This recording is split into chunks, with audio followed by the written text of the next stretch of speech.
Honourable Speaker, sir, I rise to oppose the motion and to speak in support of the amendments made by our party. First of all, let me begin by humbly accepting the resounding mandate that this government has got. But it is the very nature of the overwhelmingness of this mandate, of the totality of this mandate, that makes it necessary for us to be heard today, for the voice of dissent to be heard today. Had the mandate been any less, there would have been a natural check and balance woven into the narrative. That is not the case. The House belongs to the opposition, so I stand today to reclaim this inch that has been guaranteed to us.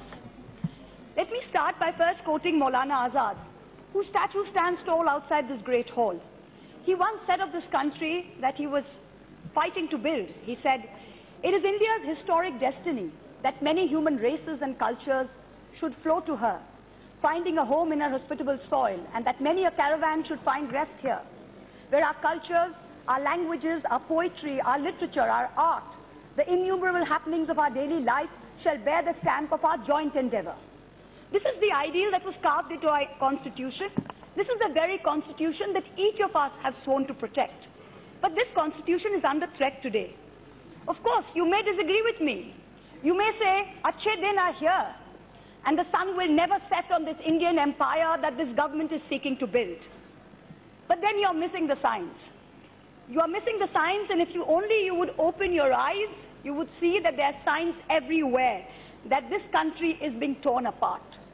In the few minutes that have been allotted to me, let me list out these dangerous signs.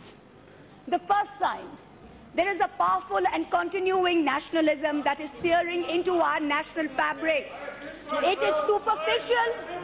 It is superficial. It is superficial. It is xenophobic. It is xenophobic. Sir, there is no room for professional hecklers inside the corridors of this great hall. There is no room. I urge you to put the House in order.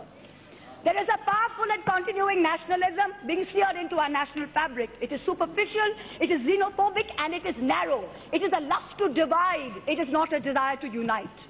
Citizens are being torn out of their homes and being called illegal immigrants. People who have lived in this country for 50 years are having to show a piece of paper that to prove that they are Indian.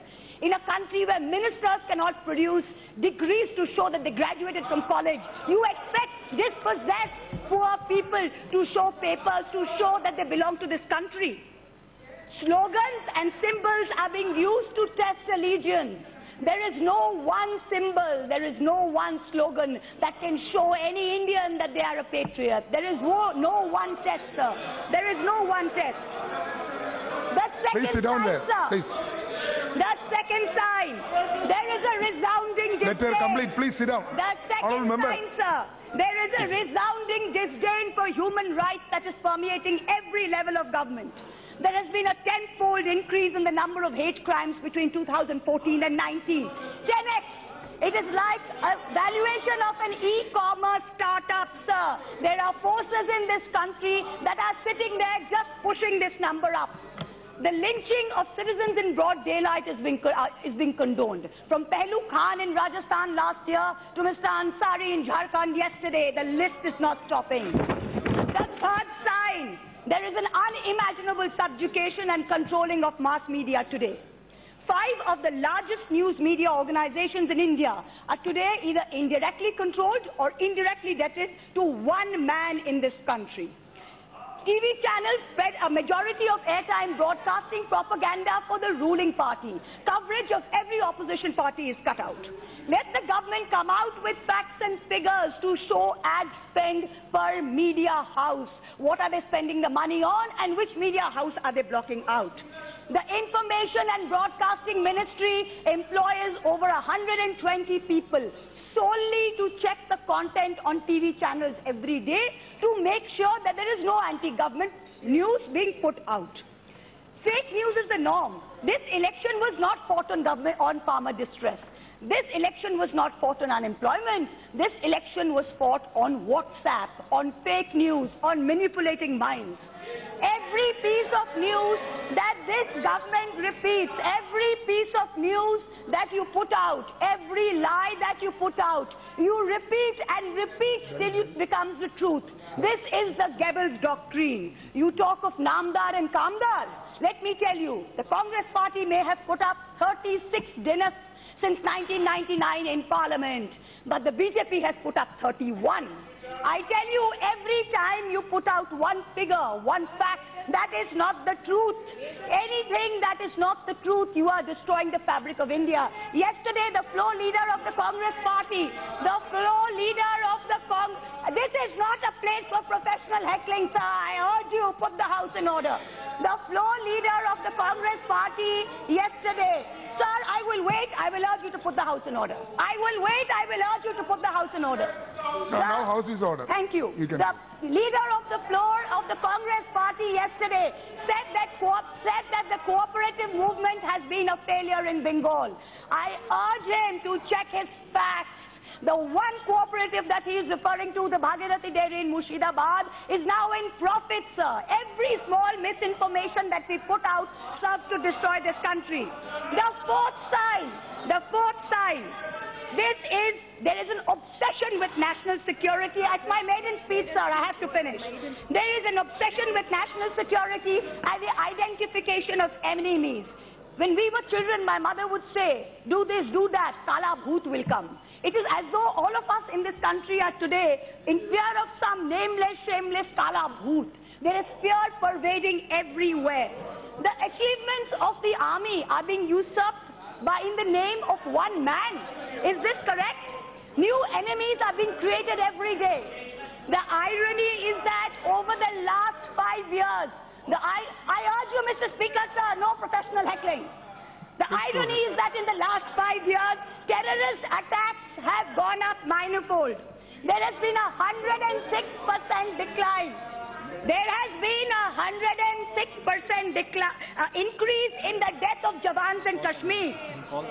The fifth sign, religion and government are now intertwined in this country. Do I even need to speak about this? Need I remind you that we have redefined what it means to be a citizen? With the NRC and the Citizenship Amendment Bill, we are making sure it is only one community that is the target of anti-immigration laws. Members of Parliament today are more interested in the fate of 2.77 acres of land than in the 812 million acres of the rest of India. This सिर्फ 2.7 एकड़ जन्म भूमि के मुद्दा नहीं है, ये सारा देश 80 करोड़ एकड़ को अखंड रखने का प्रश्न है. हम आपको बोलते हैं. The number 6 sign, the most dangerous, there is a complete disdain for intellectuals and the arts. There is a suppression of all dissent. Funding is being cut for liberal education. Scientific temperament, which is enshrined in Article 51 of my maiden speech, sir. 2 minutes, sir. 2 minutes. 2 minutes, sir. No. You already taken 3 minutes. There is Article 51 of the Constitution demands a scientific temperament. Everything we are doing is pushing India back to the dark ages. Secondary school textbooks are being manipulated and distorted in order to indoctrinate. I ask you one thing. You don't even tolerate questioning, let alone dissent. And I wish to quote the great Hindi poet Ramdhari Singh Dinkar. I wish to tell him this, the spirit of dissent is integral to India. You cannot shackle us. हाँ दुर्योधन बांधने मुझे तू आया है, जंजीर बड़ी क्या लाया है, तूने को साध ना सकता है, वो मुझे कब बांध सकता है. I ask you this, you cannot keep us down. Number 7, the seventh and the last sign. There is an erosion of independence in our electoral system. The election commission has been used to transfer key officials. 60,000 crores was spent on this election, 50% by one party, 27,000 crores. In 2017, the United States Holocaust Memorial Museum put up a poster in its main lobby, and it contained a list of all the signs of early fascism. Each of the 7 signs that I have pointed to you feature on that poster. There is a dangerous fascism rising in India. It is incumbent upon all of us to stand up to it. Let us, the members of this 17th Lok Sabha, decide which side of history do we want to be on. Do we want to be upholders of this constitution, or do we want to be its pallbearers? I do not dispute the resounding mandate that this government has got. But I have the right to disagree with your idea that there was no one before you and there shall be no one after you. Your allotted time is In already conclusion, over. I quote Rahat Indori. In conclusion, I quote the poet Rahat Indori. जो आज साहिब मसनद है वो कल नहीं होंगे, जो आज साहिब मसनद है वो कल नहीं होंगे, किराएदार है जाती मकान थोड़ी ना है, सभी का खून है शामिल यहाँ की मिट्टी में, सभी का खून है शामिल यहाँ की मिट्टी में, किसी के बाप का हिंदुस्तान थोड़ी है. Thank you. Subscribe us and press the bell icon for more interesting updates.